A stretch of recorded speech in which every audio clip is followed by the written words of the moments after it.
പ്രശസ്ത ഗാനരചയിതാവ് മങ്കൊമ്പ് ഗോപാലകൃഷ്ണൻ അന്തരിച്ചു. കൊച്ചിയിലെ സ്വകാര്യ ആശുപത്രിയിലായിരുന്നു അന്ത്യം. കൂടുതൽ വിവരങ്ങളുമായി അമൽ ചേരുന്നുണ്ട്. അമൽ, എപ്പോഴായിരുന്നു സംഭവം? എന്തൊക്കെയാണ് കൂടുതൽ വിവരങ്ങൾ? 4:55 പ്രശസ്ത ഗാനരചയിതാവ് മങ്കൊമ്പ് ഗോപാലകൃഷ്ണൻ അന്തരിച്ചത്. കൊച്ചിയിലെ സ്വകാര്യ ആശുപത്രിയിൽ വെച്ചായിരുന്നു ഇദ്ദേഹത്തിന്റെ അന്ത്യം. മലയാള സിനിമാ ലോകത്ത് നിരവധി സംഭാവന നൽകിയ വ്യക്തിയായിരുന്നു മങ്കൊമ്പ് ഗോപാലകൃഷ്ണൻ. ഇദ്ദേഹം 1971 ഇത്തരത്തിൽ ആദ്യമായി മലയാള സിനിമയിലേക്ക് എത്തുന്നത്. ആദ്യ ഗാനവുമായി 1971 എത്തുന്നു. പിന്നീട് അങ്ങോട്ട് വർഷങ്ങളായി നിരവധി സംഭാവന മലയാള ലോകത്തിന് സമ്മാനിക്കുവാൻ വേണ്ടി ഇദ്ദേഹത്തിന് സാധിച്ചു. നിരവധി ഹിറ്റ് ഗാനങ്ങൾ മലയാള സിനിമയ്ക്ക് നൽകുവാൻ വേണ്ടി ഇദ്ദേഹത്തിന് സാധിച്ചിട്ടുണ്ടായിരുന്നു. ഇദ്ദേഹത്തിന്റെ ആ ഗാനങ്ങൾ എടുത്ത് പരിശോധിക്കുകയാണെങ്കിൽ ലക്ഷാർച്ചന കണ്ടു മടങ്ങുമ്പോൾ അയലത്തെ സുന്ദരി എന്ന ചലച്ചിത്രത്തിലെ ഗാനമാണ്. പിന്നീട് അങ്ങോട്ട് പ്രപഞ്ച ഹൃദയ, അനുരാഗ പരാഗങ്ങൾ, കലിയോട് കലികൊണ്ട്, അങ്ങനെ നിരവധി ഗാനങ്ങളാണ് ഇദ്ദേഹം മലയാളത്തിന് സംഭാവനയായി നൽകിയിട്ടുണ്ടായിരുന്നത്. ഒപ്പം തന്നെ മറ്റ് ഭാഷകളിൽ നിന്നും മൊഴിമാറ്റം നടത്തുകയും ചെയ്തിട്ടുണ്ട്. ഇന്ത്യയിൽ തന്നെ ഏറ്റവും കൂടുതലായി ഇത്തരത്തിൽ മൊഴിമാറ്റം ചെയ്ത ഒരാൾ കൂടിയാണ് ഈ മങ്കൊമ്പ് ഗോപാലകൃഷ്ണൻ. ഏകദേശം 200ഓളം ഗാനങ്ങളാണ് ഇത്തരത്തിൽ മൊഴിമാറ്റം ചെയ്തിട്ടുണ്ടായിരുന്നത്. അതിൽ എടുത്തു പറയേണ്ടത് ബാഹുബലി എന്ന സിനിമയിലെ മുകിൽ വർണ്ണ മുകുന്ദ എന്ന ഗാനം ഇദ്ദേഹം മൊഴിമാറ്റം ചെയ്തായിരുന്നു. ഇത്തരത്തിൽ മറ്റു ഭാഷകളിൽ നിന്നും മലയാളത്തിലേക്ക് മൊഴിമാറ്റം ചെയ്യുമ്പോഴും ആ ഗാനത്തിന്റെ ആ സൗന്ദര്യം നഷ്ടമാകാത്ത രീതിയിൽ തന്നെ ഇദ്ദേഹത്തിന് അത് ആസ്വാദകരിലേക്ക് എത്തിക്കാൻ വേണ്ടി സാധിച്ചു എന്നതാണ് എടുത്തു പറയേണ്ട ഒരു കാര്യം. ഒപ്പം തന്നെ നാടകത്തിലും ഇദ്ദേഹം നിരവധി ഗാനങ്ങൾ രചിച്ചിട്ടുണ്ടായിരുന്നു. ഇത്തരത്തിൽ മലയാള ലോകത്ത് അതിപ്പോൾ നാടകമാണെങ്കിലും ഒപ്പം തന്നെ സിനിമയിലാണെങ്കിലും അങ്ങനെ വിവിധ മേഖലകളിൽ ഗാനങ്ങൾ രചിച്ച് ആസ്വാദകരിലേക്ക് എത്തിക്കാൻ വേണ്ടി ഇദ്ദേഹത്തിന് സാധിച്ചിട്ടുണ്ട്. ഒപ്പം തന്നെ സംവിധായകൻ ഹരിഹരന് വേണ്ടിയായിരുന്നു ഇദ്ദേഹം ഏറ്റവും കൂടുതൽ ഗാനങ്ങൾ രചിച്ചിട്ടുള്ളത്.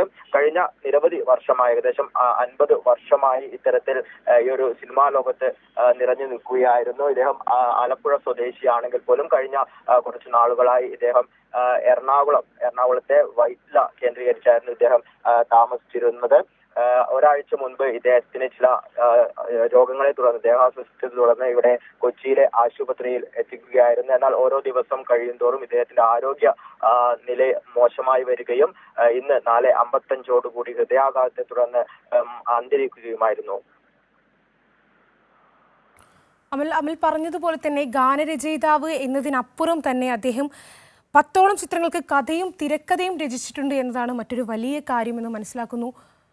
മാത്രമല്ല, ഏറ്റവും കൂടുതൽ മൊഴി മാറ്റിയ രീതിയിൽ നമ്മൾ പറഞ്ഞതുപോലെ തന്നെ ബാഹുബലി തുടങ്ങിയ എല്ലാ ഇത്തരത്തിലുള്ള അത്രയും വലിയൊരു ചിത്രത്തിൽ പോലും മലയാള ഭാഷയിലേക്ക് അതിലെ ഗാനങ്ങൾ കൊണ്ടുവരാൻ ഏറെ സഹായിച്ച ഒരു വ്യക്തി കൂടിയാണ്, അല്ലേ? സുനിധി, തീർച്ചയായും ഇപ്പോൾ സുനിധി സൂചിപ്പിച്ചതുപോലെ തന്നെ ഈ ഗാനരചയിതാവ് എന്നതിന് അപ്പുറം കഥയും തിരക്കഥയും ഇദ്ദേഹം രചിച്ചിട്ടുണ്ട് എന്നതാണ്. അതായത് 10ഓളം ചിത്രങ്ങൾക്കാണ് ഇദ്ദേഹം മലയാളത്തിൽ കഥയും തിരക്കഥയും രചിച്ചിട്ടുള്ളത്. അതോടൊപ്പം തന്നെ ഇപ്പോൾ സൂചിപ്പിച്ചതുപോലെ തന്നെ ഇന്ത്യയിൽ ഏറ്റവും കൂടുതൽ ചിത്രങ്ങൾ മലയാളത്തിലേക്ക് മൊഴിമാറ്റിയത് ഈ മങ്കൊമ്പ് ഗോപാലകൃഷ്ണനായിരുന്നു. ഇപ്പോൾ സൂചിപ്പിച്ചതുപോലെ തന്നെ ബാഹുബലി ഉൾപ്പെടെ 200ഓളം ചിത്രങ്ങളാണ് ഇദ്ദേഹം ഇത്തരത്തിൽ മൊഴിമാറ്റം ചെയ്തിട്ടുണ്ടായിരുന്നത്. ഈ ഒരു സിനിമകൾ, അതായത് മൊഴിമാറ്റം ചെയ്യുക എന്ന് പറയുമ്പോൾ അത് വളരെ ബുദ്ധിമുട്ടുള്ള ഒരു കാര്യമാണ്. അതായത് ആ സിനിമയിലെ ഓരോ രംഗങ്ങളുടെയും അതിന്റെ ആ ഒരു വികാരങ്ങൾ അതേപോലെ തന്നെ ആസ്വാദകരിലേക്ക് എത്തിക്കേണ്ടതുണ്ട്. അത്തരത്തിൽ മൊഴിമാറ്റം ചെയ്യുമ്പോഴും അതിന്റെ ആ ഒരു തനിമ നഷ്ടപ്പെടാതെ തന്നെ ആസ്വാദകരിലേക്ക് എത്തിക്കാൻ വേണ്ടി കഴിഞ്ഞു. ആ ഒരു കഥാപാത്രങ്ങൾ, ആ ഒരു രംഗം എന്താണോ പറയുവാൻ വേണ്ടി ഉദ്ദേശിച്ചത് അത് അതേപോലെ തന്നെ മലയാളത്തിലേക്ക് വരുമ്പോൾ അത്തരത്തിൽ ആസ്വാദകരിലേക്ക് പൂർണ്ണമായും എത്തിക്കാൻ വേണ്ടി കഴിഞ്ഞിട്ടുണ്ട് എന്നതാണ് ഇദ്ദേഹത്തിന്റെ ഏറ്റവും വലിയ പ്രത്യേകത എന്ന് തന്നെ പറയേണ്ടിയിരിക്കുന്നു. അതോടൊപ്പം തന്നെ ഗാനങ്ങൾ എടുത്ത് നോക്കുമ്പോൾ അത് നാടക ഗാനങ്ങളാണെങ്കിലും മലയാള ചലച്ചിത്ര ഗാനങ്ങളാണെങ്കിൽ പോലും അതിന്റെ ഗാനങ്ങളെ കുറിച്ച് ഞാനിപ്പോൾ ഇവിടെ സൂചിപ്പിച്ചിട്ടുണ്ടായിരുന്നു. ലക്ഷാർച്ചന കണ്ടു മടങ്ങുമ്പോൾ, ഒപ്പം തന്നെ പ്രപഞ്ച ഹൃദയ, ആരോടും മിണ്ടാതെ, ഇത്തരത്തിൽ ഹിറ്റ് ഗാനങ്ങൾ മലയാളത്തിന് സംഭാവന ചെയ്തിട്ടുണ്ടായിരുന്നു.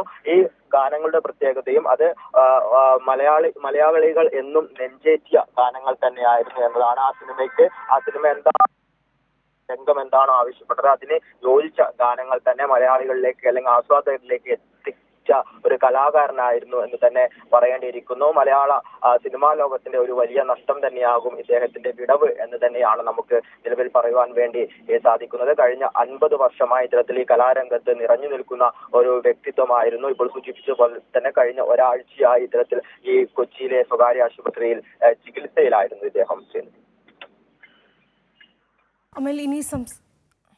അമൽ, ഇനി സംസ്കാര ചടങ്ങുകൾ, അതുമായി ബന്ധപ്പെട്ട നടപടികൾ എങ്ങനെയാണ്? അതുമായി ബന്ധപ്പെട്ട എന്തെങ്കിലും മറ്റു കാര്യങ്ങൾ പുറത്തു വരുന്നുണ്ടോ? നിലവിൽ ഈ സംസ്കാര ചടങ്ങുമായി ബന്ധപ്പെട്ട കാര്യങ്ങളുമായി ബന്ധപ്പെട്ട് പൂർണ്ണമായ ഒരു വ്യക്തത ലഭ്യമായിട്ടില്ല. നാളെയോടുകൂടിയാകും ഉണ്ടാവുക എന്ന നിലവിൽ മനസ്സിലാവുക.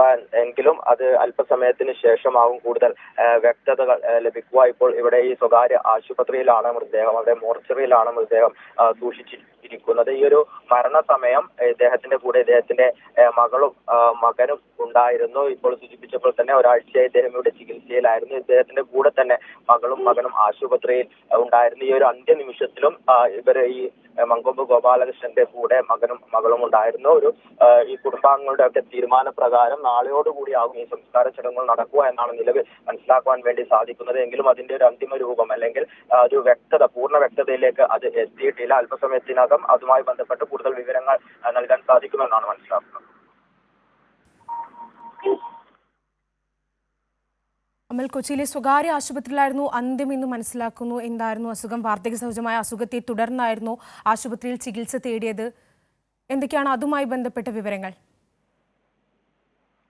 ശരി, അങ്ങനെ അതായത് ഇദ്ദേഹത്തിന് മറ്റ് അസുഖങ്ങളൊന്നും ഉണ്ടായിരുന്നില്ല. ഇപ്പോൾ സൂചിപ്പിച്ച പോലെ വാർദ്ധക്യ സഹജമായ ചില അസുഖങ്ങൾ മാത്രമായിരുന്നു. ചില ദേഹാസ്വസ്ഥത്തെ തുടർന്നാണ് ഇദ്ദേഹത്തെ ഈ ആശുപത്രിയിലേക്ക് എത്തിച്ചിട്ടുണ്ടായിരുന്നത്. കഴിഞ്ഞ ഒരാഴ്ചയായി ഇദ്ദേഹം ഈ ആശുപത്രിയിൽ തന്നെ ചികിത്സയിലായിരുന്നു. എന്നാൽ ഓരോ ദിവസം കഴിയുന്തോറും ഇദ്ദേഹത്തിന്റെ ഈ ആരോഗ്യ നില മോശമാകുന്ന ഒരു സാഹചര്യമായിരുന്നു കണ്ടുവരുന്നുണ്ടായിരുന്നത്.